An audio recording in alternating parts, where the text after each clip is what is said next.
elevating the discussion while talking about the things that matter most. You're listening to Society and the State, Life, Liberty, and Your Pursuit of Happiness. Now, your hosts, Connor Boyack and Brian Hyde. Hey everyone, thanks for joining us today for a topic that is sure to get you enraged, but hopefully educated as well. This is about civil asset forfeiture, what effectively is legalized theft, government being able to take your property without even being able to charge you the crime. To join us in talking about this, obviously we want someone from the Institute for Justice, which has been a great advocate for reform on this issue. We are joined today by Sheldon Gilbert, who is the Institute for Justice's director of the Center for Judicial Engagement. Sheldon, thanks for coming on today. Thanks for having me. Let's maybe start very briefly for our listeners. If you'll tell us a little bit about the Institute for Justice. Obviously, forfeiture is one of many issues you guys work on. So let's touch on what does IJ do? What are you guys all about? And then we'll continue from there. You bet. The Institute for Justice is the nation's law firm for liberty. That's what we call ourselves. And we really, for the last 26 years, have litigated the bread and butter of liberty issues. We're talking about economic liberty, the right to earn an honest living. We're talking about property rights, whether that's, takings clause, where the government is taking your property and giving it to another private entity, or taking your property and not compensating you, or civil forfeiture, which is another aspect of property rights. We litigate on education choice, school choice issues, trying to ensure that every one of us has an opportunity to send our kids to the schools of our choice and give them the best possible educational opportunities that we possibly can. And these are kind of the core pillars of litigation that the Institute for Justice engages in. That sounds great. So I teased at the outset what forfeiture is. It's this concept of legalized theft. If you would, unpack that for me. Tell us a little bit more about civil forfeiture. How does it contrast against criminal forfeiture? And maybe what's a little bit of the history and how we got here? Yeah, I think, contrasting with criminal forfeiture is a good place to start. As a background piece of information, every year, police and prosecutors across the U.S., whether it's the federal government or state governments, take hundreds of millions of dollars in cash, in cars, in homes, and other property, regardless of the owner's guilt or innocence. So let's talk about what criminal forfeiture is. So criminal forfeiture is the scenario where an individual has been convicted of a crime, and then the government takes the property that facilitated the crime or is a proceed of the crime, right? So the government has proved beyond a reasonable doubt that a person committed a crime, and then takes the property that helped them facilitate the crime, or, the drug proceeds, right? So if Bob is convicted of selling drugs and Bob, made so much money from selling drugs, the government takes that money. Civil forfeiture is quite different, and civil forfeiture is what you described as really just government theft. Civil forfeiture allows law enforcement officers to take property from innocent people who have never been convicted or even charged with a crime. And this makes it really easy for the government to forfeit property, and it makes it incredibly hard for property owners to get that property back. Could we have some examples just so people can kind of get their minds around this is not just an abstract concept. This is happening to real people. You bet. Well, let me tell you about a client of the Institute for Justice. He's a Texan refugee from Burma. He's been a citizen of the United States for over a decade. And he is in a Christian rock band, and he's kind of the accountant for the band in addition to playing in the band. And he and his band were traveling across the United States, raising money for a Christian college in Burma and for an orphanage in Thailand. And so, their tickets to their concerts were $10 or $20. They were collecting, $5 donations to the orphanage, that kind of thing. And as, in the middle of their tour, he is heading home to visit family, and he's headed home to Dallas, and he's got the funds from the tour in his car. So he gets pulled over for a broken taillight. The cops pull him over and say, hey, we see you have a broken taillight. And then they proceed to do a search of his car, and they find $50,000 in cash. So they interrogate him for hours. Where did you get this cash? He tells them where he got the cash. And the cops just say that they don't believe him. They tell him again and again and again, we think that this cash is drug proceeds. They don't have any evidence of that. He provides them plenty of evidence that it's from their tour and for the orphanage in Thailand and the Christian college in Burma, but the cops say, we don't believe you. So they let him go. They don't charge him with a crime, and they keep the property, right? They say, look, we're going to keep this $50,000 in cash because we think it might possibly be drug proceeds. So that's an example of what we're talking about. Now, is this frequent, Sheldon? Because, one criticism I hear is, oh, well, yeah, in theory, this sounds bad. And, okay, you can cite an example here and there, but it's unlikely, critics will say, that, this is being abused or even used, very commonly. It's just there in rare instances. And is that wrong? Yeah, I think that the evidence really doesn't back that up. And when I say evidence, first I want to put out there that a lot of governments are not really keen to disclose and be transparent about how frequently they're using civil forfeiture and what they're spending it on. But here's what we do know. We do know that in 1986, the Department of Justice's Asset Forfeiture Fund took in about $93 million in revenue from federal forfeitures. By 2014, those deposits had reached $4.5 billion. So basically a 4,667% increase from 1986 to 2014. And that's phenomenal increase. And it's hard to explain, to provide some sort of explanation for that increase that doesn't make you scratch your head and wonder if something's going on, right? Okay, so that number, though, that eye-popping number of $4.5 billion, you can say, well, but how much of that is civil forfeiture, right? A lot of that might be criminal forfeiture. Well, again, it's really hard to figure out some of the information on this, but the Institute for Justice has two kind of signature reports on the topic called Policing for Profit. And as far as we can tell, only 13% of Justice Department forfeitures between 1997 and 2013 were criminal forfeitures. That means that 80% of the time when the government is seizing property like this, forfeiting property like this, it's doing so where no one's been charged or convicted of a crime. And you have to ask yourself, what on earth provides the incentive for the government to take billions of dollars from people who have never been charged or convicted of a crime? And actually, that was the question I wanted to ask you. Actually, two questions. Why is law enforcement so eager to embrace civil asset forfeiture? And Sheldon, how does that affect their relationship with the general public when they do? Well, gets us to one of the worst problems about civil forfeiture, is that most civil forfeiture laws give law enforcement agencies a powerful incentive to take property because they get a cut or even all of the forfeiture proceeds. So if the law enforcement officer takes the property, the law enforcement officer or the agency gets to keep the property.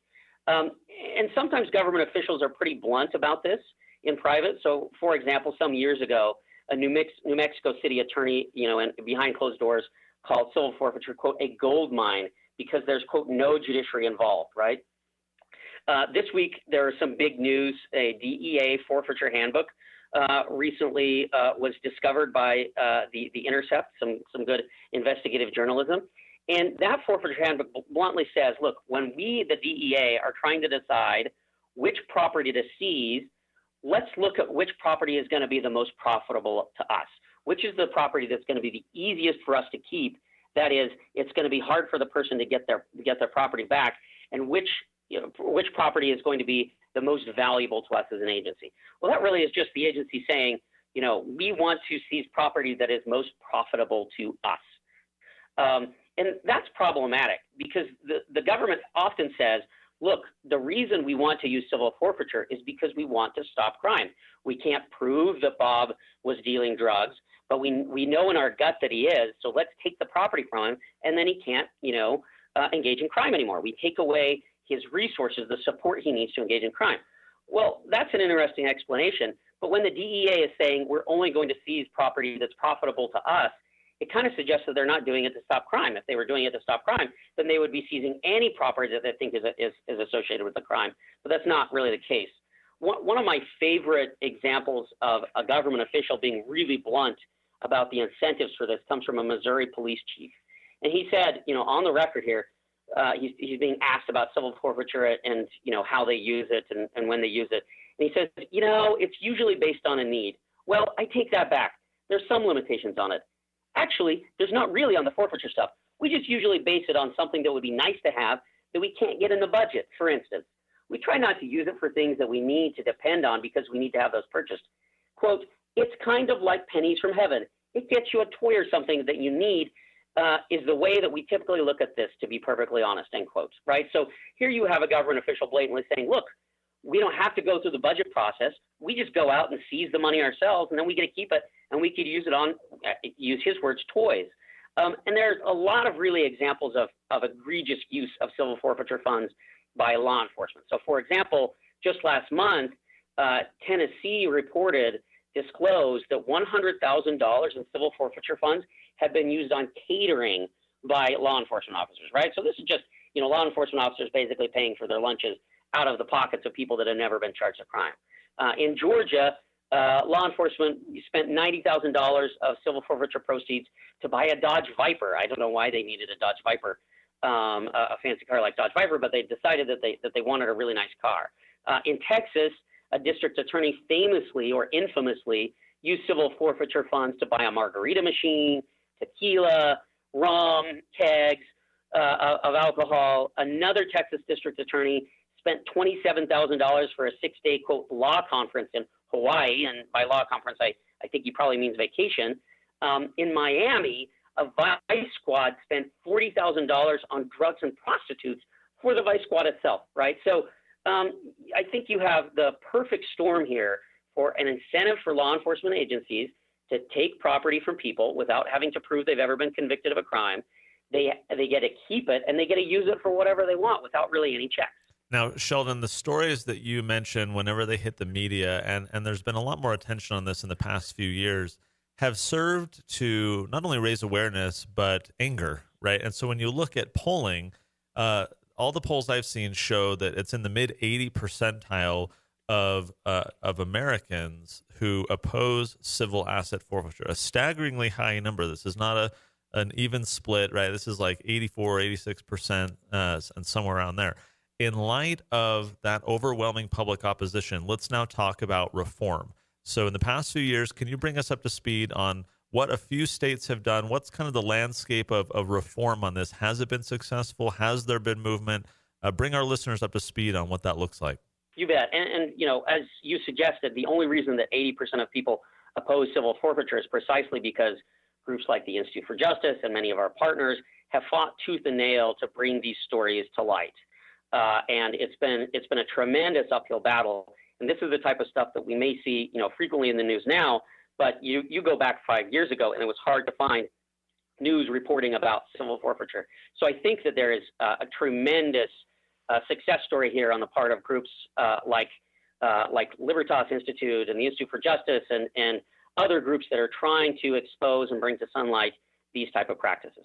So what do we see in response? Well, particularly since 2014, there have been a flurry of state-level reforms to civil forfeiture. More than half the states have passed some type of reform since 2014. So what do I mean when I say reform, civil forfeiture reform? Well, if you look at the different types of problems that there are with civil forfeiture, you can see the different types of possible reforms that states are considering or adopting or ought to be considering. So the first problem is that civil forfeiture doesn't require a criminal conviction for most states and for the federal government. So one type of reform that some states are looking at and some states have adopted is to require a criminal conviction in order to forfeit property. And this is just a fancy way to say that you're getting rid of civil forfeiture, right? You are relying exclusively on criminal forfeiture. And some states have done this, like Nebraska, right? Another problem that we've identified in our conversation is the profit incentive. So one reform is to limit or eliminate the financial incentive for civil forfeiture abuse. So you take away the ability of law enforcement agencies to keep those funds for themselves. If property is being forfeited, it's going to some sort of state-administered bucket, and the law enforcement officers themselves aren't going to be the ones that keep it. And a lot of states are looking at reforms like that. We can kind of talk about what states are doing what.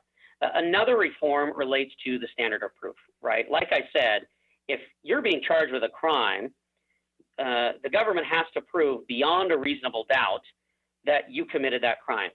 So in some states, you have a reform saying, okay, if the government wants to take your property and you haven't been charged or convicted of a crime, they nonetheless need to prove beyond a reasonable doubt that you were involved in some sort of criminal activity, or your property was involved in some criminal activity. Other states kind of go a notch below that, right, and use a standard called clear and convincing evidence, right, that that the government has to show it's not beyond a reasonable doubt, but it's pretty compelling evidence that a crime has been committed, even if you haven't been charged or convicted. Most states have a standard called the preponderance of evidence.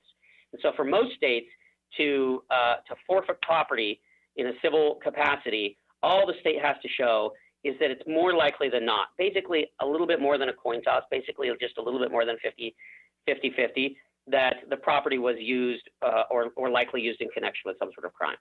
And then in states like Massachusetts, you have this incredibly low standard called probable cause, right, which is basically the same thing that you need for the police to go and stop you on the road and say, hey, start talking to you or maybe, arrest you, right?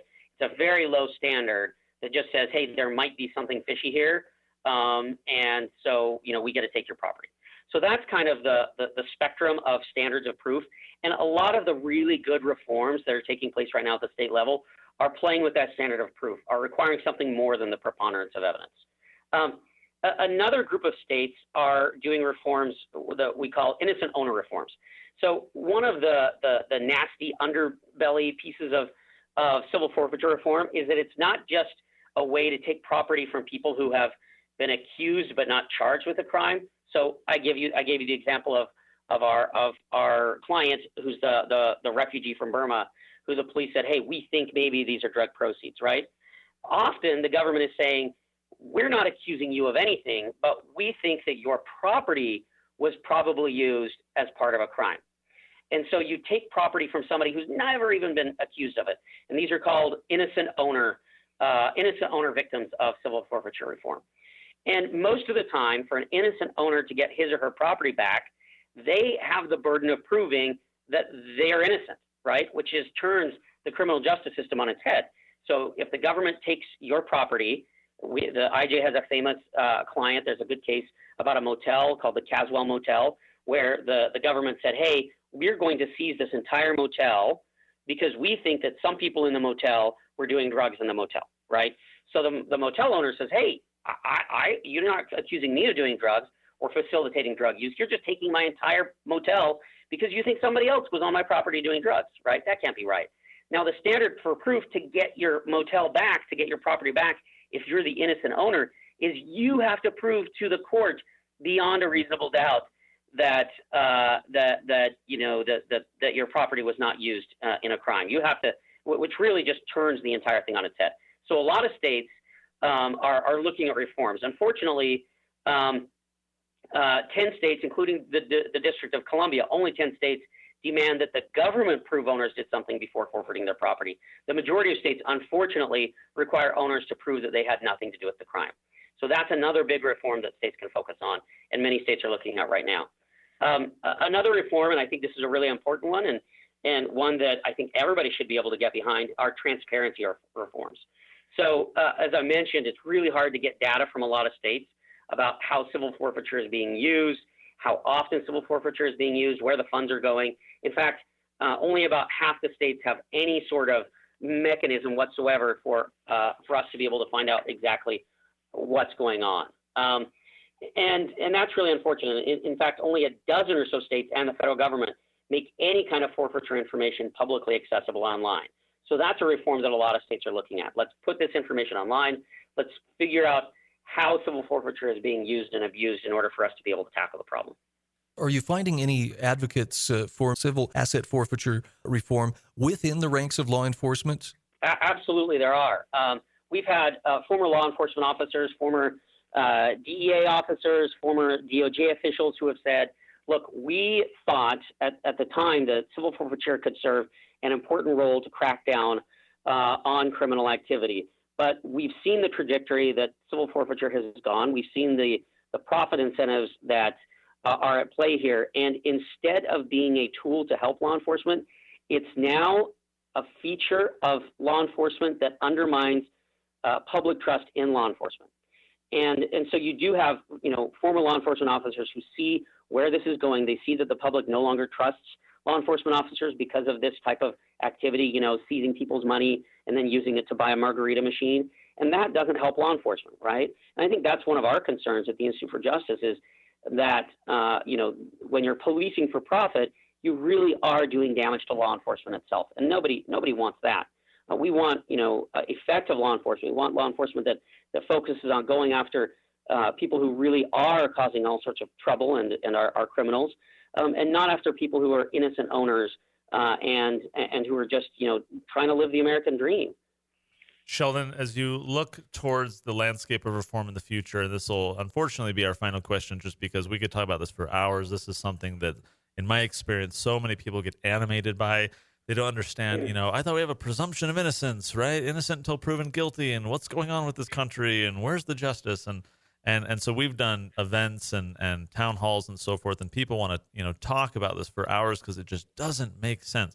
So tell our listeners, from IJ's perspective, looking forward, is the trajectory a positive one? Do you see that there's going to continue to be more reform and more, pressure on the states that maybe aren't as, coming along as much as we would like? What does the future look like in your kind of, prediction for forfeiture reform in the next few years? Look, I think that there is a lot of good momentum now. I think we're heading in a positive direction, but that direction has only been as a consequence of constant pressure by outside groups trying to hold the government accountable. So the moment that pressure lets up at all, I think we're going to start, taking 2 steps backward for every step forward that we take. But I do think that right now we have an opportunity to continue to push reforms at the state level, to push federal legislative reforms, and we've had some successes there. And I also think that the courts are starting to look at this. Justice Thomas famously, in a case called Leonard versus Texas, recently said, look, I think that civil forfeiture practice has gone awry. And he says, quote, whether this court's treatment of the broad modern forfeiture practice can be justified by the narrow historical one is certainly worthy of consideration in greater detail. So I think that there's also a possibility that eventually this issue is going to go up to the Supreme Court, which is going to take a close look at this and say, is this constitutional? What are the historical roots for this type of behavior that we're seeing by law enforcement agencies right now? And if you look at that historical record, I just don't think there's support for it. Sheldon, this has been fantastic. We appreciate you coming on. Sheldon Gilbert is with the Institute for Justice, the nation's leading law firm for liberty, a great organization to follow. You guys do a lot of great work. Thanks for joining us today. You've been listening to Society and the State.